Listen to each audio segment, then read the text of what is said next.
తీవ్రమైనటువంటి పాలేరు నియోజకవర్గానికి ఇవ్వాలని పట్టుబట్టి అది గోదావరి బేసిన్ అయినప్పటికీ కూడా కృష్ణా బేసిన్ నీళ్లు తీసుకొచ్చి ఇచ్చాం అధ్యక్ష.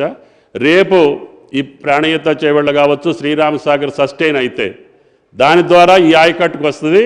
కేవలం ఆ మోటార్లు తీసేసుకొని మళ్ళీ వాడుకోవచ్చు అధ్యక్ష. అక్కడ ఏమి ఇన్ఫ్రాస్ట్రక్చర్ మేము కొత్తగా చేయలే, కేవలం పైప్ లైన్ వేసాము, మోటార్లు పెట్టాం. అవి కూడా దుమ్మగూడెం మోటార్స్, ఇందిరాసాగర్ మోటార్లే తీసుకొచ్చి వాడాము అధ్యక్ష. ఫస్ట్ నాగార్జున సాగర్ మీద పెట్టినటువంటి ఎస్ఎల్బిసి అధ్యక్ష, first lift irrigation, highest lift irrigation in Asia SLBC అధ్యక్ష. అది 2000 సంవత్సరంలో నేను కూడా ఆ శాఖలో ఆ టైంలో ఉండే అవకాశం వచ్చింది అధ్యక్ష. టన్నెల లేట్ అవుతుంది అని చెప్పి ఆలోచన చేసే ఈ టన్నెల్ అయ్యే లోపల 10 సంవత్సరాలు కావచ్చు, 15 సంవత్సరాలు కావచ్చు, ఈ లోపల అర్జెంటుగా మనం నల్గొండ జిల్లాకు నీళ్లు ఇవ్వాలనే ఉద్దేశంతో 2,60,000 ఎకరాలకి ఆనాడు ఫ్లోరైడ్ ప్రాంతం, కరువు ప్రాంతం అయినటువంటి నల్లగొండకి ఇవ్వాలని చెప్పి ఫ్లడ్ ఫ్లో కెనాల్ కానీ, ఎస్ఎల్బిసి కానీ మిగతా ప్రాజెక్టులు కన్సీవ్ చేశాం అధ్యక్ష. దాన్ని టార్గెట్ పెట్టి 3 సంవత్సరాల్లో ఎస్ఎల్బిసిని కంప్లీట్ చేసి ఆ రోజు నల్గొండకి నీళ్లు ఎత్తిపోయటం మూలాన కొత్త టెక్నాలజీతో ఎత్తిపోతలు కూడా గోదావరి జలాలను వాడుకోవచ్చు అనే ఉద్దేశంతో దేవాదులను కన్సీవ్ చేశాం అధ్యక్ష. దేవాదుల తర్వాత దుమ్మగూడాన్ని కూడా ఆ సమయంలోనే కన్సీవ్ చేశాం. కానీ అప్పుడు కేవలం నబార్డు, వరల్డ్ బ్యాంక్ తప్ప ఈ రకమైనటువంటి కార్పొరేషన్లు పెట్టి నిధులు సమకూర్చుకునే అవకాశం లేదు. కేవలం బడ్జెట్, ఏఐబిపి, నబార్డు తప్పితే వరల్డ్ బ్యాంక్ అధ్యక్ష. ఆ నిధులతోటే ఈ ప్రాజెక్టులన్నీ కంప్లీట్ చేసుకుంటూ మీడియం ప్రాజెక్టులు అయితే ఇందాక పెద్దలు చెప్పినటువంటి స్వర్ణ కానీ, సాతనాల కానీ, చెలిమెలవాగ్ కానీ, వట్టివాగ్ కానీ ఇటువంటి ప్రాజెక్టులన్నీ ఉమ్మడి రాష్ట్రంలో కూడా 2 సంవత్సరాల్లో నబార్డు నుంచి 300 కోట్లతోటి పూర్తి చేశాం అధ్యక్ష. జరిగిన దానికి గోదావరి జలాల మీద ఆ రోజు నేను కూడా వాళ్ళతోటి సహచర్యంలోనే ఉన్నాను అధ్యక్ష.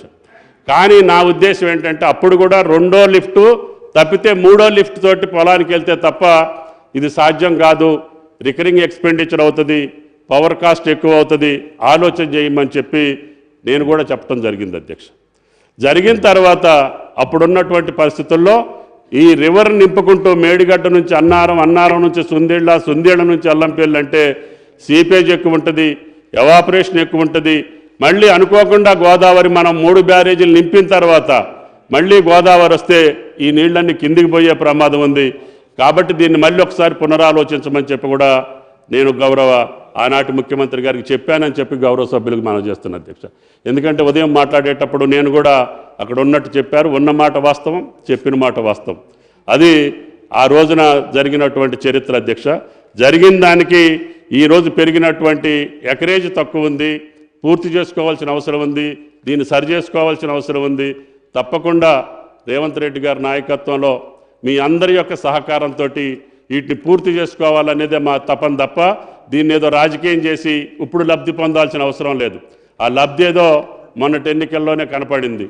కాబట్టి దయచేసి ఆ లబ్ధి ఎందుకు చేకూరిందో, ఏ రకంగా చేకూరిందో, ఏ కారణాల వల్ల చేకూరిందో గౌరవ సభ్యులు మననం చేసుకొని భవిష్యత్తులో దీన్ని పూర్తి చేసేదానికి అవకాశం ఇవ్వాలని చెప్పి అందరూ మంచి సూచనలతోటి ముందుకు పోయేటట్టుగా ఈ రాష్ట్రాన్ని ముందుకు తీసుకెళ్లేటటువంటి పరిస్థితుల్ని కలగజేసుకోవాలని చెప్పి గౌరవ సభ్యులందరికీ విజ్ఞప్తి చేస్తున్నా అధ్యక్ష. థ్యాంక్ యూ అధ్యక్ష. ఇవాళ ఎక్కడైతే మేడిగడ్డ ఒక్కటే